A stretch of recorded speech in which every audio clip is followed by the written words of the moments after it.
Shalom Bapak Ibu, apa kabar? Hari ini renungan kita oleh penulis saat teduh kita diberi judul Si Pemberita. Dan ayat yang diambil adalah dari kitab Ayub pasal ke-33 ayat yang ke-14. Firman Tuhan berbunyi demikian. Karena Allah berfirman dengan satu dua cara, tetapi orang tidak memperhatikannya. Saya lanjutkan buat Bapak Ibu ayat selanjutnya. Dalam mimpi, dalam penglihatan waktu malam, bila orang nyenyak tidur, bila berbaring di atas tempat tidur, maka ia membuka telinga manusia dan mengejutkan mereka dengan teguran-teguran untuk menghalangi manusia daripada perbuatannya dan melenyapkan kesombongan orang. Luar biasa.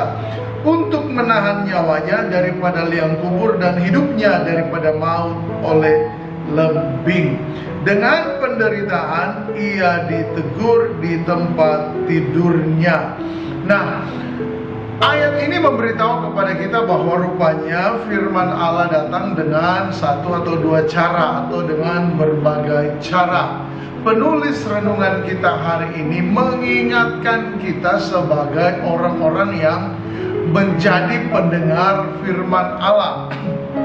Seringkali kita dalam merespon firman Allah, kita lebih terfokus kepada si pembawa beritanya daripada Alkitabnya itu sendiri sebagai sumber berita atau isi dari berita itu sendiri. Sehingga begini, karena terlalu memperhatikan orangnya, kita mengabaikan Alkitabnya.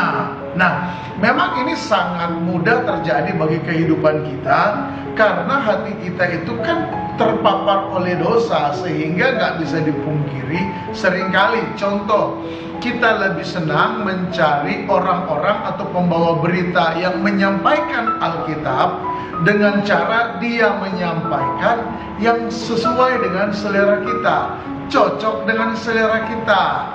Ada lucu-lucunya, lucu itu tidak salah, tetapi nanti tunggu sampai sebentar penjelasan saya. Kalau kita hanya mencari yang lucu, lalu kemudian tidak suka dengan yang tidak lucu, maka berarti kan begini, kita tidak butuh Alkitab sebagai kekuatan yang dapat menghibur kita, tetapi kita butuh orang untuk menghibur kita dengan atau tanpa Alkitab. Kita nggak butuh Alkitabnya, kita cuma butuh lucunya. Nah, kemudian penghalang yang kedua atau pengalih perhatian yang kedua yang membuat kita beralih dari Alkitab sebagai sumber kebenaran isi berita menjadi kepada orang adalah seringkali karena begini.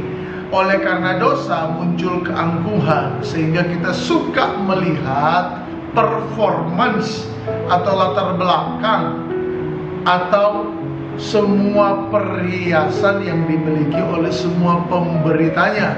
Perhiasan yang saya maksud sini bukan sekedar kalung, jam tangan dan sebagainya, tetapi kita senang dengan penampilan yang menunjukkan bahwa pemkhotbah ini punya reputasi yang tinggi, punya kekayaan yang banyak. Nah, orang kalau sudah seperti ini, saudara-saudara, maka dia itu akan gampang sekali terkecoh dengan isi berita yang tidak alkitabiah. Karena apa? Karena hati kita sudah ditipu oleh penampilan atau performance pembicaranya.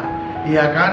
Orang bicara Alkitab tentang berkat, karena dia pakai arloji mahal, maka semua yang disampaikan langsung kita amin-aminkan saja. Padahal kontennya tidak sama sekali sesuai dengan Alkitab. Nah, penulis STS mengingatkan kita, hati-hati dengan sifat yang seperti ini. Hati-hati dengan jebakan setan yang seperti ini.